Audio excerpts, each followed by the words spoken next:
VSP at the old reliable InterFirst Bank. Lark Smith along with Roy Miller back at Texas Stadium in Irving, Texas. Corsicana Tigers and the McKinney Lions entangled in a Class 4A regional playoff game. The Lions have erased most of a 15-point deficit. It's now 15-13 as the Lions kick off to the Tigers. To the 20-yard line, to the 30 is Daniel Morgan. And Morgan gets up to about the 31-yard line before he's finally hauled down by number 9, Junior Anderson. Anderson down very quickly to make the stop on Daniel Morgan. The Tigers have the football now, 11:48 still to play in this first quarter, as we see that the Tigers ran 17 offensive plays the first quarter. McKinney running 21. The Tigers had 52 total yards offense, Lark, whereas, the Tigers had 136 yards total offense. McKinney with 52. We'll give you some individual statistics here in just a few minutes.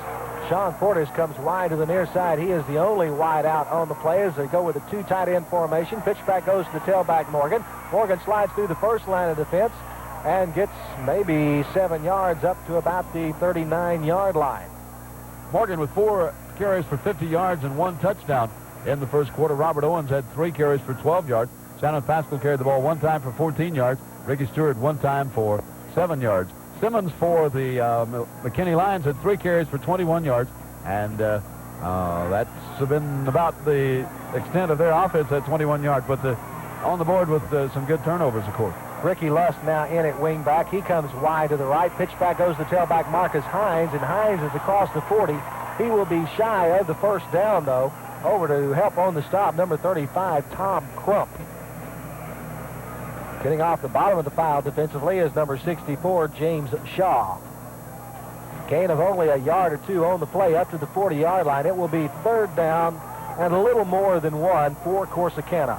While we got an opportunity here, Roy, we might mention to our radio audience that they will be able to see a videotaped replay of this game tomorrow night on Corsicana Cable. Channel 3. So be sure to tune in at that time. I believe it's 8 o'clock. 8 o'clock, that's right. 2 tight end formation, handoff to the fullback Owens, and Owens looks like he has enough for the first down. Just breaking in behind the left side of the line of scrimmage, getting blocks from John Albritton and Blake Meredith. Trying that left side, and it does appear that he has enough for the first down, moving it out to around the 42-yard line. Robert Owens on the power play. The officials, are they going to call for the team? No, it is a first down. Well, that's the first time I've seen an official wave his hand like that looking for the first down indication. Usually just point the other to the direction the ball is headed. Moving on down, fellas, no problem. He was waving it on down. Yeah. Might check the far sidelines, Corsicana, see if there's anything wrong with Ricky Stewart, as Sean Portis and Ricky Lusk are now playing the wide out position.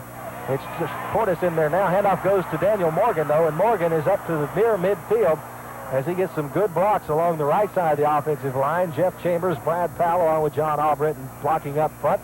Gives him a big hole, a gain of about 7 yards, and we have an injured Lion on the field. One of the Lions taken up there around the 47-yard line. I haven't been able to check his number, but help coming out very quickly for the young man as he's down around that 47-yard line, as he said. He up on his feet now, number 62 for the McKinney Lions, and that's defensive end Ronnie Underwood. He had been on the sidelines earlier this evening being attended to.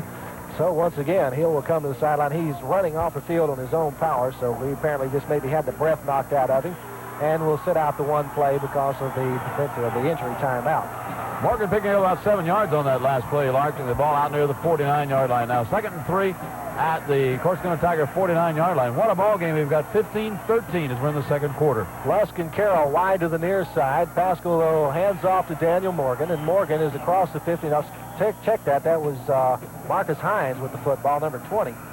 And he's across the 50 to about the 49, 48, giving 3 yards on the play. In the first quarter, by the way, as we said, the Corsicana Tigers had 136 yards total offense, 84 rushing, 52 passing, as Pascal was 3 for 6. On the other hand, the McKinney Lions had 52 yards total offense, 30 rushing, 22 passing, 1 for 7 for Honey. They're going to bring the team out to make the measurement this time to see whether or not the Tigers have the first down, as Hines did pick up close to 3. He's going to be about a yard short, though, it looks like. Need to get about a length of the football for the first down. It is 3rd down for Corsicana. Ball just across midfield. with 9 minutes, 31 seconds left first quarter. The Tigers got off to a 15-0 lead, but on a kickoff return of 87 yards and an interception return of some 25 yards, the McKinney Lions have come roaring back. It's now 15-13, still in favor of Corsicana.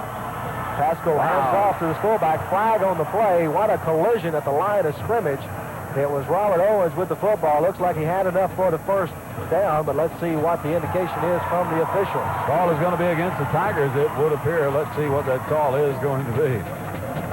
The indication is illegal procedure against Corsicana. And that's a tough penalty for the Tigers to accept here, as they would have had enough for the first down from Robert Owens. Good effort there, but instead 5 yards stepped off, and they're back into their own end of the field, just across the 46-yard line.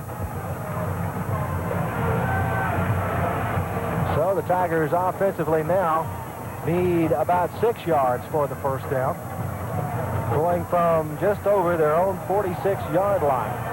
Lusk and Carroll come wide to the near side.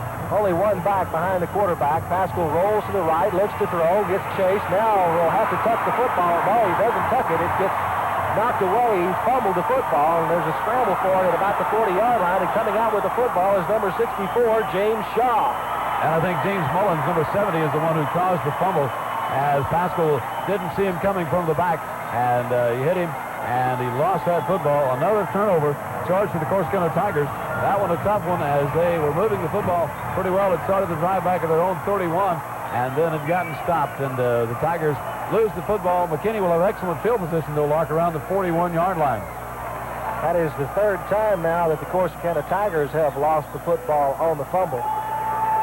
And McKinney with 8:56 still to play in this second quarter has it first down on the Corsicana 41-yard line. Charlie Horner, the quarterback, fakes a handoff, back to pass, looks downfield, has a man there, and it's intercepted by Ricky Lusk at the 10-yard line. Lusk picking it off very nicely. The intended receiver, number 83, was Mark Jackson, but stepping in front and making the reception. I thought Jackson might have got a hold of the face mask there, too, but evidently not. Tigers will have the ball on that turnover at the 10-yard line. So what? That's 4 turnovers now against the McKinney Lions. We've seen it all so far, and just haven't even played a half yet. I'm telling you, what a game. 8 minutes, 50 seconds to go, and the Tigers are 90 yards away from their second touchdown of the night. Excuse me, that would be their third touchdown. As Shannon Pascal brings them up to the line of scrimmage. 2 men to the left of the formation. Hand off to the tailback, and Daniel Morgan is smothered before he can get to the line of scrimmage. Waiting in front of his Doug Higginbotham, number 86. The defensive end, 6'2", 190 pounds, just standing and waiting, and throws him for about a 3-yard loss back to the 7-yard line. Well, of course, running out that I formation, you have your tailback lined up 5 or 6 yards behind the line of scrimmage. And Morgan just never really got started that time, as the ball spotted now around that 7-yard line. Good defensive play on the part of the McKinney Lions, whose fans, of course, keep cheering that defense on. They wave flags for these young men. Carroll and Lusk are wide to the left of the formation. Backs in the eye behind Pascal. Handoff goes to the fullback, Owens, and Owens is across the 10 to about the 11. Tough, hard running for Robert Owens, as he's really battered in there. Ray Trevino, number 51, had him wrapped up. Also coming over, Tommy Winburn, defensive tackle, 235-pound junior, making sure that Owens was down. And the way he hit him, I thought maybe a loose football might ensue, but no such goal. And the Tigers will have it third down, and they have the ball at their own 10-yard line. So they regained the original line of scrimmage, but they need to make that 20 before they make the first down. I don't know why, Roy, but this first half has seemed like an eternity. It has gone very slowly. It's been an exciting one, though. You know, that's the thing about it. It's been so exciting. Passing situation, but they pitch to the tailback. Marcus Hines is into the secondary. He's up to the 20. He needs to get the 20-yard line for the first down. He may have been held just short.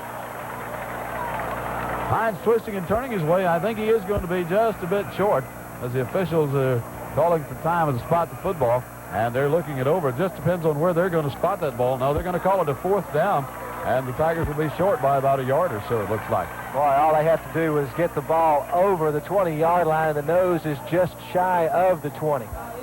So it will be a fourth down for Corsicana, and their first punting situation of the night. And I guess Darren Ferris will be in. He's punted 19 times for 38.8 yard per kick. Let's see what he can do this time as he drops back to around his own 8-yard line. 2 men deep for the McKinney Lions. High snap. Ferris brings it down, gets a good kickoff. Will come down at about the 40-yard line. Taken in there by Anderson. Anderson up the far sideline. He has running room. He cuts back inside at the 30. He is tripped up and finally brought down across the 30. Nice defensive effort on the far sideline by the punter, Darren Ferris. He's the safety man on the play. And if it wasn't for him, there's a penalty back at about the 32-yard line. Penalty flag thrown there. Now let's see what the officials. It's a chop block below the knees against the McKinney Lions, so that will erase quite a bit of that good run back by number 9, Junior Anderson.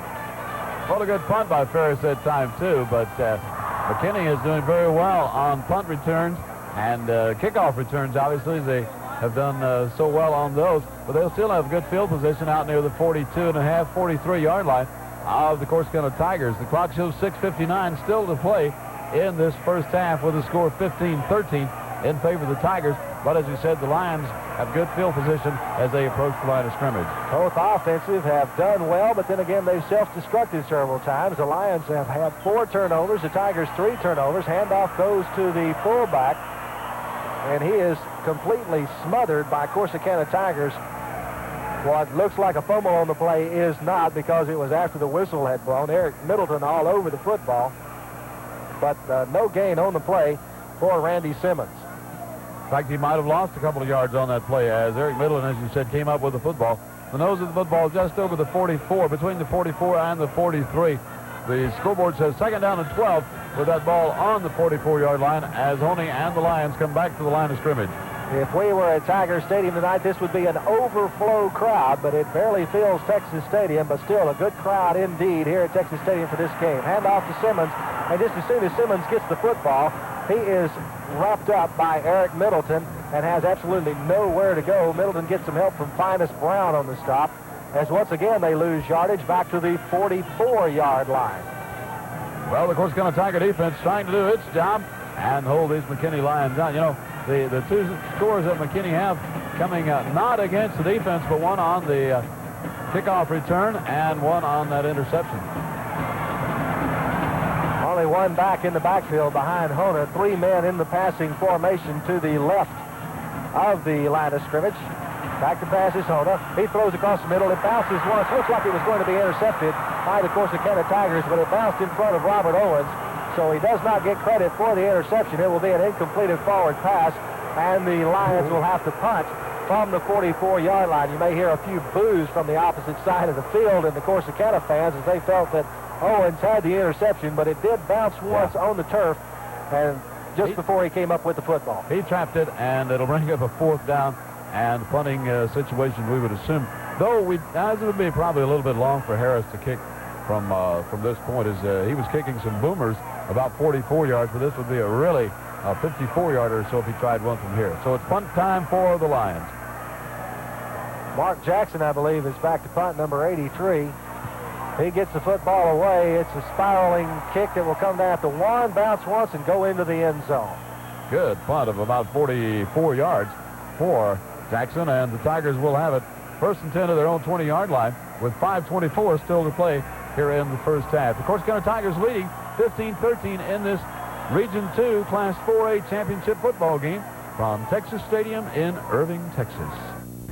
Many of our neighbors know the story, how this man, Gus Weidman, 90 years ago, prepared a fruit and nut concoction he called Cookin' mit Frucht, later translated by this man, Tom McElwee, into the original deluxe fruitcake, baked to order for 2 generations right here at 6th and Main, its second home since 1896, and transported by our 2-horse, 5-mule power super fleet to Corsicana's railhead for Christmas trips throughout America. Today, your old hometown bakery occupies a city block, offers work to 500 Navarro County citizens at holiday time, who daily bake 80,000 pounds of deluxe fruit cakes for customers in 50 states and 194 foreign countries. Recipients of gold medals from Geneva, Vienna, and Paris, from the Gourmet Society of New York, the U.S. Department of Commerce, Presidential E Award for Excellence in Exporting, and the Texas State Historical Commission. As the holidays draw near, we thank you for your friendship and support.